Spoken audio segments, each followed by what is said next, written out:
Salut tout le monde, vous allez très bien j'espère, moi ça va et c'est toujours un plaisir de vous revenir avec des nouvelles vidéos sur cette chaîne. Et aujourd'hui je vais vous parler des erreurs qui retardent votre business, qui retardent la croissance de votre business. Et j'ose croire que vous allez aimer cette vidéo, même si cette vidéo va fâcher beaucoup de gens. Mais je pense qu'il est temps qu'on commence à se dire certaines vérités en face.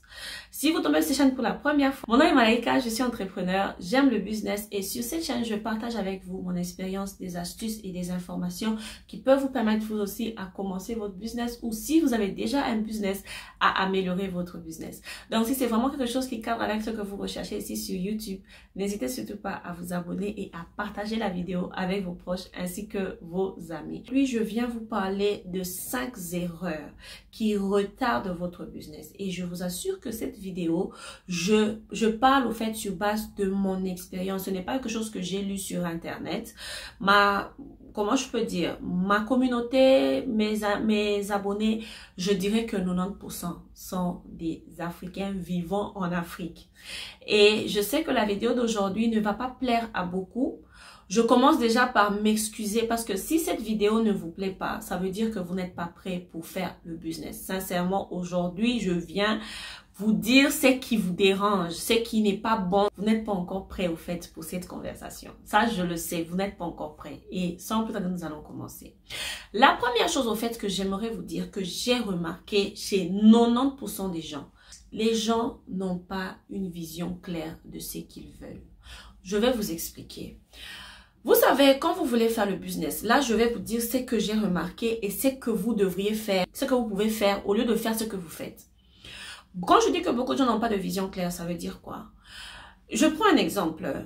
Quelqu'un me contacte, bonjour Malaika, est-ce que tu peux me dire quel business je peux faire? Moi, j'habite au Burkina Faso. Guys, moi, je suis youtubeuse d'origine congolaise. Je n'ai jamais été au Burkina. Je ne connais pas la culture burkinabèse. C'est vrai qu'en Afrique, nous avons presque les mêmes cultures. Mais ce qui s'applique dans un pays A ne s'applique pas forcément dans un pays B. On mange les mêmes choses, mais préparées différemment, parfois. Vous voyez un peu. Parfois, on s'habille de la même manière, mais même nos tenues culturelles sont différentes. Vous voyez un peu. Ce qui fait que nos personnalités sont différentes. Notre façon de voir les choses, parfois, peuvent aussi être différentes. Vous ne savez pas exactement ce que vous voulez. Et quand quelqu'un m'envoie ce genre de message, moi personnellement, ça me choque. Pourquoi? Parce que j'ai plus de 60 vidéos qui proposent des idées de business. Tu suis une de mes vidéos et tu veux que je te dise quelle idée de business est adaptée au Burkina ou au Togo ou à la Côte d'Ivoire. Est-ce que vraiment ce genre d'attitude est sérieux? Je ne pense pas que c'est sérieux. Et je ne pense pas que quelqu'un qui sait ce qu'il veut. C'est bien de savoir que je veux faire le business. Mais dans la procédure, dans la manière de faire les choses. Donc, vous savez ces mots de tête là, je vous dis que les gens qui commencent leur business, personne ne te dira qu'ils n'ont pas eu ce mot de tête. Bon, ça dépend, chacun a son expérience.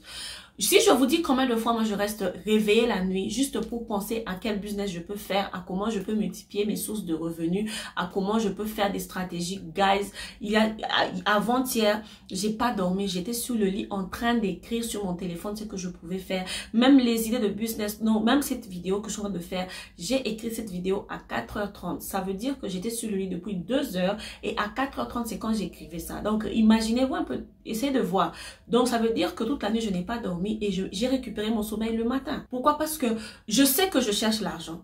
Je sais que je vais multiplier mes sources de revenus. Mais qu'est-ce que je dois faire concrètement? C'est tout un travail. Ça peut prendre une semaine, ça peut prendre un mois de réflexion de calcul pour voir ce qui sera rentable pour moi et surtout d'observation. L'observation est très importante. Vous comprenez? Donc, j'ose croire que ce point, vous avez noté. La deuxième chose, c'est le manque de vision claire. J'ai remarqué que la majorité des gens qui me contactent veulent être babysittés. Donc, vous cherchez des babysitters pour vos business. C'est comme, vous cherchez des babysitters. Donc, vous voulez quelqu'un qui vous dit, fais ce business. Vous revenez, comment je vais faire? Fais ceci. Où est-ce que je vais vendre? Fais cela. Vous comprenez? Donc, vous cherchez des questions-réponses. des gens qui vont faire le travail pour vous. Je vais vous donner un exemple. J'ai fait la vidéo où je parlais de la dame qui fabriquait les bougies, n'est-ce pas? Je vous ai expliqué comment est-ce qu'elle a commencé son business, dans quelle situation elle était. Donc, j'ai fait la vidéo où je parle de quelqu'un qui a fait plus de 200 000 $ en vendant les bougies. Je vous ai même dit qu'est-ce que j'ai remarqué de particulier à ce business-là. Vous comprenez? Et quelqu'un qui m'envoie un message, bonjour Malaika, je veux acheter des bougies parfumées. Je demande à la personne, pourquoi vous voulez acheter les bougies parfumées? Est-ce que vous avez... D'ailleurs là, c'est moi qui essaye d'être gentil, de considérer l'argent de la personne, son investissement. Est-ce que vous vous êtes imaginé que les bougies peuvent peser plus que si vous achetez seulement la cire moulue?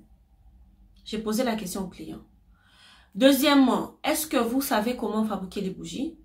Est-ce que vous savez ce qui entre en jeu pour fabriquer les bougies parfumées? Vous voyez un peu? Est-ce que vous savez que vous devez par exemple chercher, comment je peux dire, les contenants? Parce que les contenants, la majorité c'est en verre. La porcelaine pèse, le verre pèse. Est-ce que vous imaginez le poids que ça va faire pour envoyer cette porcelaine par exemple de la Turquie vers votre pays? Le client qui me dit, non, mais moi, je t'ai contacté sur base de la vidéo et je voulais seulement acheter les bougies directement en Turquie et envoyer ça dans mon pays pour que je puisse revendre. J'ai carrément dit au client que ça, ce n'est pas mon travail. Mon travail, c'est de te dire que, ah, regarde ce que tel a fait. Est-ce que tu peux essayer de comprendre ce que la personne a fait? Est-ce que tu peux essayer d'étudier le business de la personne et tout? Mais c'est votre responsabilité de chercher comment est-ce qu'on fabrique les bougies. Qu'est-ce qui entre en considération? Qu'est-ce qui fait que le parfum d'une bougie puisse durer? Qu'est-ce qui fait... Vous savez... Ce sont ça les questions que vous devez vous poser. Et personne ne va se poser ces questions à votre place. C'est votre business. Un business est supposé être un bébé. C'est pas que vous avez un bébé sur vos pieds, dans vos bras et que vous attendez que quelqu'un vienne vous dire comment élever votre enfant. Donc ce genre de choses, guys, ce que vous faites là, c'est déjà signer le décret de mort de votre business ou carrément signer le décret de non-croissance de votre business. Être un entrepreneur, ça demande comment je peux dire, une force mentale que vous ne pouvez même pas imaginer. Ça semble facile d'être entrepreneur, mais ça n'a rien à voir de la facilité. C'est vrai que vous travaillez sur votre schedule, donc sur vos horaires, comme ça et tout. Ça, c'est le côté glamour. Mais il y a ce côté-là émotionnel, ce côté-là stressant, ce côté-là qui est très difficile, que beaucoup de gens ne partagent pas, mais je vous assure que c'est difficile. Le troisième point que j'ai remarqué aussi, c'est le fait que beaucoup de gens n'ont pas de clients qu'ils visent. Quand quelqu'un m'envoie un message, Malaika, tu sais, par exemple, en Afrique, l'argent est difficile, beaucoup de gens se plaignent de la crise. Maman, est-ce que vous savez que dans le même Afrique, là, il y a des gens qui portent des habits qui coûtent 1000 $ chaque jour? Un business n'est pas fait pour tout le monde, même la nourriture. Quand on fabrique la nourriture des bébés, c'est différent de la nourriture des chiens, c'est différent de la nourriture des grandes personnes. Et la nourriture même des personnes qui sont sous régime, c'est différent. La nourriture des personnes qui veulent perdre du poids, c'est différent. Donc, guys, votre business, c'est pas pour tout le monde. Quand vous voulez commencer un business, je prends un exemple. Moi, j'ai une cliente qui est en Côte d'Ivoire. Elle achète seulement, je dis bien seulement, les habits d'enfants. Mais même dans les habits d'enfants là, elle vend uniquement les habits de garçons. Et même dans les garçons là, elle vend uniquement les habits de garçons qui vont de 3 ans à 10 ans. Elle a pris son temps de tamiser pour voir ce qu'elle cherche. Et elle a créé son tamis, son tunnel, sa stratégie de marketing pour convenir à ce qu'elle veut vendre. Vous comprenez? Donc, votre business, c'est pas pour tout le monde. Le prochain point que j'ai remarqué, je dirais la majorité ne veut pas faire affaire aux réalités, aux challenges qu'il y a là dehors. Les gens veulent commencer leur premier business. Je pense que j'ai déjà dit ça dans une de mes vidéos. Leur premier business. Quelqu'un veut mettre 100 $ pour récolter 700 $. Ensuite, la personne, c'est ce que les gens veulent faire. C'est vrai que vous voyez ça dans les vidéos YouTube. Quelqu'un qui dit, moi j'avais...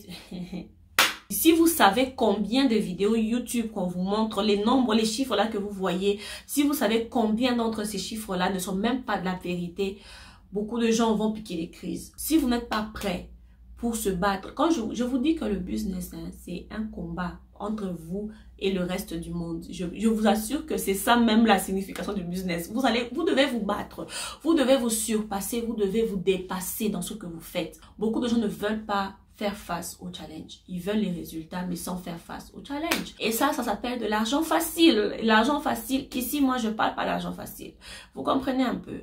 Et pour finir, moi, je dirais que ça, c'est vraiment le point le plus difficile. Beaucoup de gens ne sont pas prêts. Ça, c'est la vérité. Il faut qu'on se le dise. Vous n'êtes pas prêts. Vous pensez que vous êtes prêts, mais vous n'êtes pas encore prêts. Et vous savez pourquoi vous n'êtes pas encore prêts? C'est parce que vous avez une option B et une option C. Vous savez, je prends un exemple. Quand un chien vous poursuit, vous êtes en train de marcher en cours de route, vous êtes seul. Quand un chien vous poursuit et qu'il n'y a pas d'endroit où vous allez courir, comment vous allez courir? Vous allez courir avec toute votre force. Donc, imaginez faire le business comme si on vous poursuivait par 10 chiens et que vous devez vous sauver, sinon parce que si on vous attrape, on va vous bouffer. Ça, c'est, je pense que, parce que moi, j'ai très peur des chiens. J'ai peur des chiens. Alors, c'est pour ça que je donne un exemple de chien. Donc, imaginez-vous 5 chiens, 10 chiens en train de vous poursuivre et qu'il n'y a même pas une porte où vous allez entrer. Vous devez courir vers la porte la plus proche. Donc, vous allez courir avec toutes vos forces. C'est ce qu'il vous faut dans le business.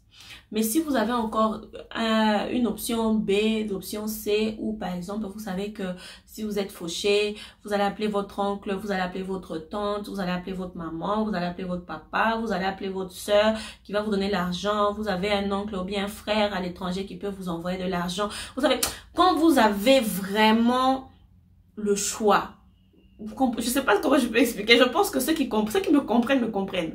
Donc, quand vous avez encore le choix de faire le business ou de ne pas le faire, ou bien quand vous n'avez pas cette soif-là d'obtenir votre indépendance financière. Si vous voulez manger de la glace, vous achetez la glace, vous mangez. Si vous voulez aller quelque part en taxi pour ne pas transpirer, vous prenez le transport, vous y allez. Si vous avez besoin de vous acheter quelque chose de bien, vous le faites. Si vous avez besoin d'économiser même 20 $ par mois, vous le faites. C'est au fait l'objectif de mes vidéos. C'est pas de vous dire que vous serez riche, vous serez millionnaire. Non. Vous comprenez, parce que même pour atteindre les millions, il y a des échelles à gravir, il y a des étapes à gravir. Donc, c'est ce que j'allais vous dire dans la vidéo d'aujourd'hui. Mettez-vous en tête que si vous voulez commencer un business, si vous voulez réussir votre business, c'est un champ de bataille.